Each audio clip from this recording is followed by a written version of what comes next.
Hey there, welcome to SI Now. It is Tuesday, November 1st, and I'm Maggie Gray. My first guest is the host of Fox NFL Sunday. He's also the author of the new book, Losing Isn't Everything. Kurt Menefee is here. Kurt, thanks so much for being here. My pleasure. Thanks for having me. Congrats Maggie. on the books. We'll Thanks. get to that in just a moment, but you share a set with some of the most larger-than-life characters on television. Terry Bradshaw, Jimmy Johnson, and also Jay Glazer. Who keeps you the most entertained away from the cameras? Well, you didn't even mention Howie Long and Michael Strahan, who They're too all many the to ladies name. love. Those are the guys that you've got to make sure you keep away. But Jay is probably Jay's the most interesting person on the show because you never know what you're going to get. But Jay was best man at my wedding. So he's, I'm able to keep a little rein on him. Jay and I have been friends for more than 20 years. Michael and I have been friends for more than 20 years. This is my 11th year on the show, so obviously becoming good friends with the guys. So I think Terry would be the most comfortable in saying that he is the wild card, because what you see with him on the air is what you get with him off the air. I believe it. I can't imagine now Jay Glazer toasting at your wedding, pausing to take a no, call no, from an that's a agent. story. That is, we got married in Italy, and maybe I shouldn't go into that story. But Jay got in. Give us the Cliff Notes. The Cliff Notes is that Jay made the toast at the wedding, and by the end of it, and I'm not joking, my in-laws wanted to kill him. Oh, no. My brother-in-law was literally after, and my wife had to step in and say, hey, he's just joking. He's just a big, it did not go over well with the family, let's just say it that way. But my wife forgave him pretty quickly because she knew. Oh, good. Well, I'm glad all's well that ends well. You're happily married now, so Jay didn't spoil all the romance. I hope not. You guys have so much fun on the Fox set for sure. But we got to get into some things that are going on with the NFL. Some things just, quite frankly, aren't that fun. One major storyline is Cam Newton saying that he doesn't feel safe, Kurt, out on a football field. You mentioned, Terry Bradshaw took a lot of hits in his day. So did Howie. Ron Rivera says that he's going to talk with the commissioner, already did. Cam's going to talk with the commissioner. What do you think is going to come of these talks between Cam and Roger Goodell? That's a good question, because I don't know. Roger Goodell can't officiate a play. And his complaints, which I think a lot of them are valid, I think maybe, I don't want to say he's taking it too personally, because if I were being hit like that, I think I would take it personally as well. But I don't think it's as unfair or as lopsided as he has made it out to be. Yet, it happens on a single play. So Roger Goodell, unless he's there with a flag, can't throw the flag, nor can the officials go, I wonder what Roger would want me to do. So it's one of those conversations that I think he needs to have for his own mental awareness. I think Ron Rivera needs to back up his player and speak to the commissioner about it. I don't know what direct impact it will have on the field, except for the fact he's publicly said, I don't like it, I'm going to talk to the commissioner, and maybe somewhere that's in the back of the officials' minds and makes them throw the flag a little bit sooner. Yeah, you mentioned that, to him, obviously, it's a big deal because he's the one getting hit and he's the one who feels unsafe. Do you think overall there is an issue with players not feeling protected on the field as much as they can? I don't think overall. I mean, I think there are specific instances that we can look at with each game, whether it's Cam Newton at quarterback, or you look at the game in London the other day. Deshaun Jackson's lying on the ground and he gets speared. Now, that was called, but there are times that players have to police themselves as a unit.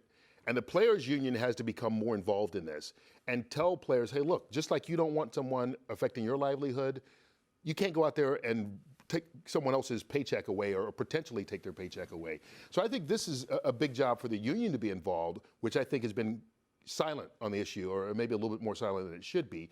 The officiating, they can throw more flags, they can do more things, but I also think that that's part of the problem right now with the NFL, and people talk about ratings and stuff. Yeah, I think the penalties and the pace of the game and those things are slowing it down so much, and you wonder if that doesn't affect the viewer at home more so than anything else. Yeah, I wonder how the NFL is going to work all this out. Of course, Cam is the reigning MVP as we've hit the midway point of the season. Who's your MVP? It sounds weird because he's only played 4 games, but I don't know how you go against Tom Brady right now. Hasn't thrown an interception. 12 touchdowns, no interceptions, #1 rated passer. The team is, it's almost back to 2007 where they come back and they're just blowing everybody out week after week. There's no competition, certainly in the AFC, I don't think right now. Pittsburgh, if they get Roethlisberger healthy and back at the end of the season, but they're going to have to go on the road.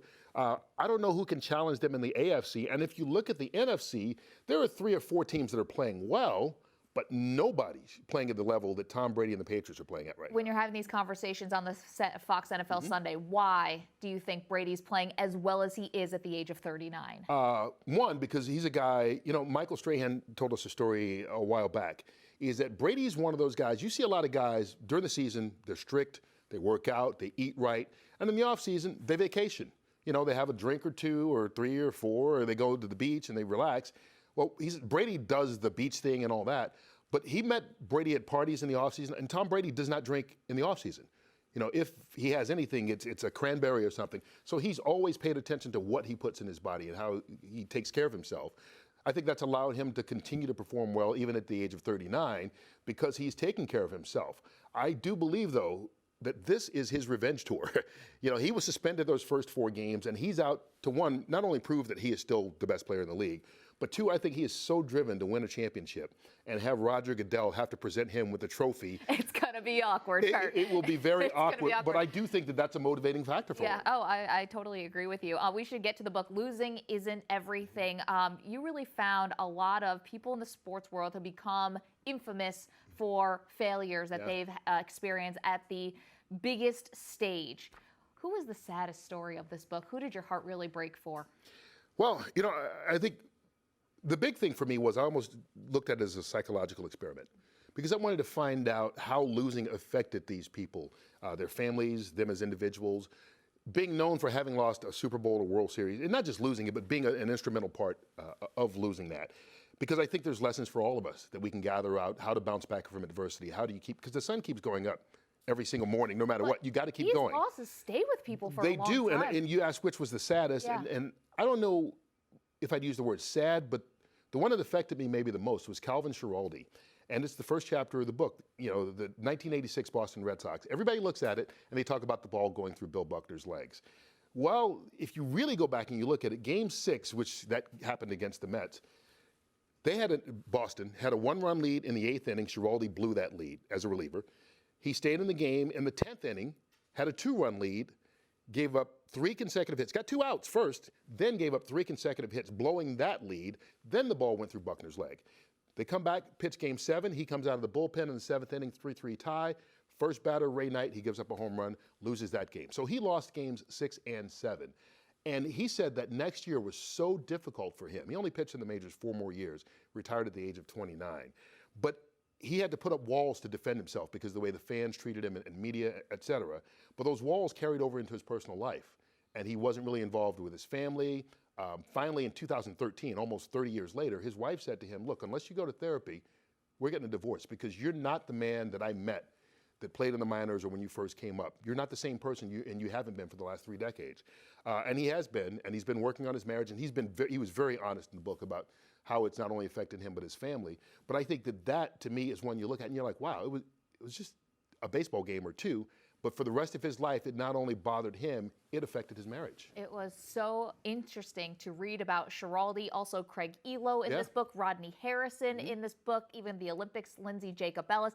So many incredible stories. Kurt, congratulations. Thank you so much for being here. Losing Isn't Everything. It's in stores now and wherever books are sold. Amen to that. Thank you, Maggie. All right, looking ahead to week 9 in fantasy football. If half of your team is on a bye week like mine, so many Bengals, you're going to need to find gems on the waiver wire. Here is lead fantasy writer Michael Beller with the best pickups.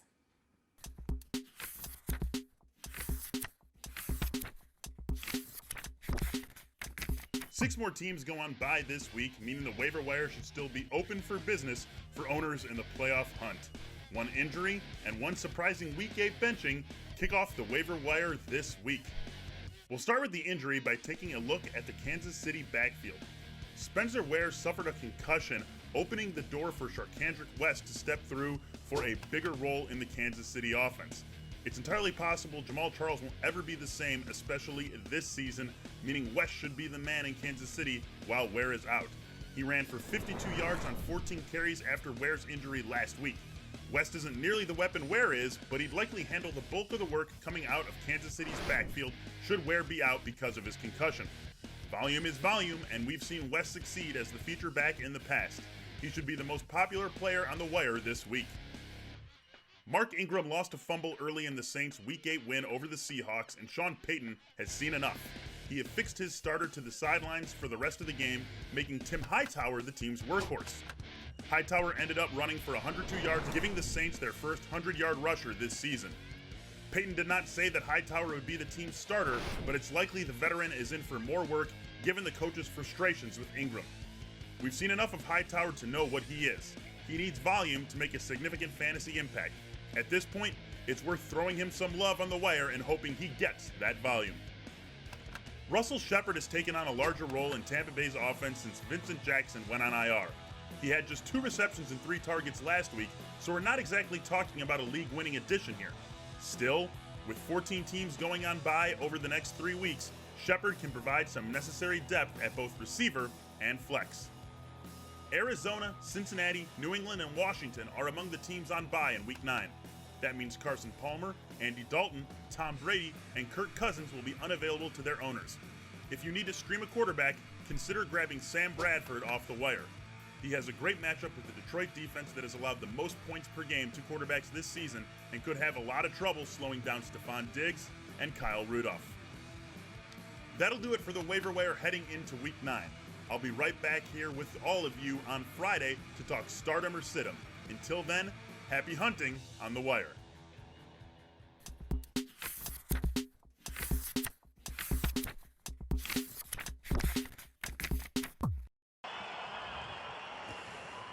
God bless America, land that I love. Sounds great. That was my next guest singing God Bless America during Game 4 of the World Series. She's not only a singer and songwriter with a new album out called Shatterproof, she's also the wife of Cubs utility man and World Series champion Ben Zobrist. Juliana Zobrist is here. Thank you so much for being here. We know you need to catch a flight to Cleveland any minute right now. Like in 2 hours. Just a few moments with you. I mean, take us back to Saturday night. What's more nerve-wracking for you, singing in front of that crowd and the TV audience, or watching Ben take the field in the World Series? Definitely singing. Honest. Very honest, yeah. No, it was amazing. It was amazing. I mean, anytime that we can share the stage with one another is always a special time for us as a family. So it was such an awesome experience. Can you enjoy it in the moment, or is this something you'll look back on and say, wasn't that cool? No, definitely enjoy it. I definitely try and soak in the moment. I take a picture of even just the fans that I'm looking at while I'm singing, and really I walk into it very prayerful that people that have served or are serving or will serve will just be honored by the song. So Ben already has a World Series ring. He won it with Kansas City a year ago, but he knows the history of the Cubs. Yes. Looking at your Twitter feed, you're a baseball historian a bit yourself. You know the history. Would it mean more to win one with Chicago? Oh my goodness. Well, you have fans sitting around you. I met 2 men the other day that were 82 years old, and they had both been at the World Series when they were 11. Wow. And so to look at them in the face and to see even tears in their eyes as we won that last game, and to realize that, man, they have lived their whole lifetime being just faithful fans. I mean, true baseball fans that love not just the player when they're successful, but the player on and off the field, and even the family. Man, it feels like magic for sure. Just tracing your path with Ben, you guys go from Tampa Bay, quick stop in Oakland, quick stop in Kansas City, now to Chicago. The fan pressure has increased in every single place that you've gone. You guys have really embraced this. You moved into Wrigleyville with your 3 children. How can you tell on a day-to-day basis just how badly the city wants this for the Cubs?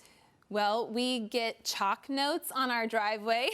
We have people leave signs out for us on our front gate. And I mean, on a daily, people are walking by and honking and waving or saying, "Thank you, Ben," or even thanking me for allowing my husband to work hard, as if I play any sort of part at all in it. But you do. You definitely play a role. So take us through how Ben is on leading up to a game in the World Series. What's he like beforehand? What's it like in your house beforehand? What's the step-by-step? Man, my husband is the same through and through. I've always said this, but you would not know if the man went 0 for 4 or 4 for 4, and that's not because he doesn't want to go 4 for 4. It's just because he is so focused and so professional when he is at the field. He works his tail off, but then when he is at home, he is just as focused and is he superstitious? Not at all. Not at all superstitious. The rare one. No, he's not. But I watch the day in and day out of this man, and I will tell you honestly that if anyone has anything to say about it, we will be bringing home a ring. Okay, I like it. Juliana guaranteeing a World Series victory right here on SI Now. I guess, you know, when you see what happened in Game 5, I mean, the team squeaks out this win, and now it heads to Cleveland. Did Ben say how the clubhouse is feeling now that they're, you know, backs against the wall facing elimination? You know, he doesn't really. I know for him, it's one game at a time. It's one at bat at a time. And he goes into every single at bat. I'm speaking for him now at this point, but he goes in with the same mentality. It doesn't matter what the game is, to win. And obviously there's more on the line right now, but his goal and the effort that he puts behind it is always to win and to always to succeed. Okay, your album Shatterproof dropped over the summer. So what would be more impressive to the rest of the Zobrist household? Would it be a Grammy for Shatterproof or another World Series ring for Ben? Oh my goodness. I don't know that they're even comparable. I don't know how I can answer that. I mean, Ben is my biggest fan and I am his. So of course, I think if you were to ask us, we would probably say the opposite for one another. So what's it like to watch him step into the batter's box and he's playing your song? That's amazing. Every year I tell him, I'm like, you know, you can pick something else. You don't need to choose. You give him permission to say to yes, I'm like, pick Jack White or something really cool, you know. And he's like, no. You know, he's so involved in the process because he hears me read to him lyrics and let me play you this melody line, let me sing you this demo. And so he's so involved in my career as well to that aspect. So I know that he feels just as invested in that as well. All right. Well, Juliana Zobrist, thank you so much for You're joining us. welcome. We're wishing you, Ben, all the Cubs the best of luck. Game 6 tonight from Cleveland. Thank you so much. Each week, we've been checking in with IndyCar driver James Hinchcliffe, who has been killing it on Dancing with the Stars. James learned this week, though, that dancing is dangerous. We'll let him tell you more.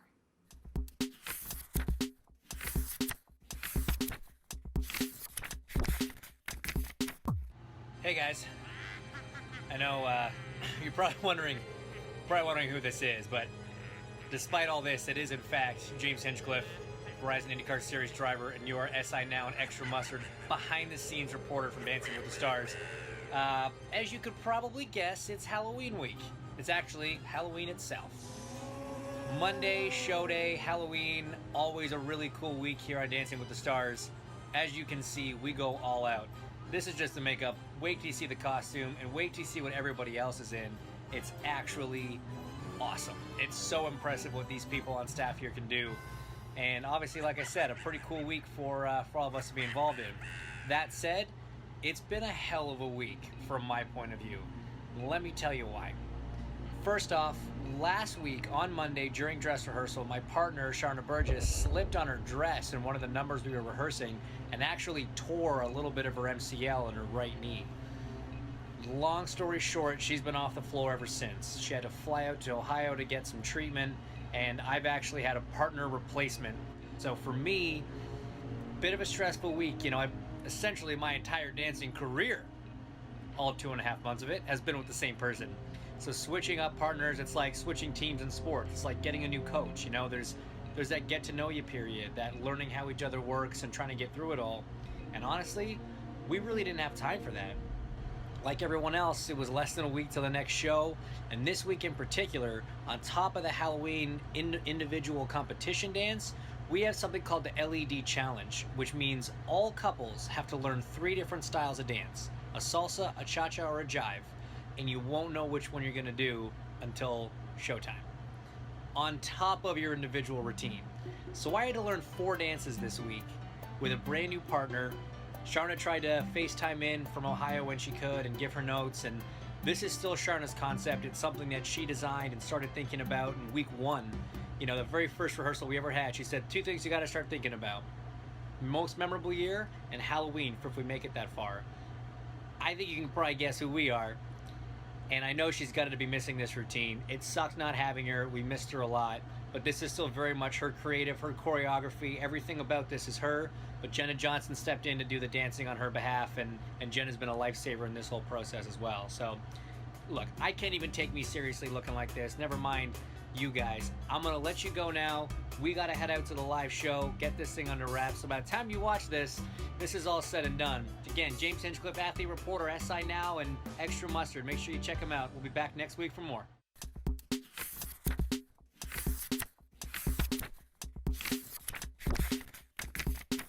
We hope Sharna gets better soon. James, though, is safe for next week. He won immunity on Monday night. That's going to do it for this Tuesday edition of SI Now. We'll be back tomorrow with former NFL linebacker Sean Merriman. He'll be in our studio. That's at 1 p.m. Eastern. But until then, you can keep up with all the latest sports news on SI.com. And don't forget to follow us on Twitter at SI Now Live. Have a great day. We'll see you tomorrow.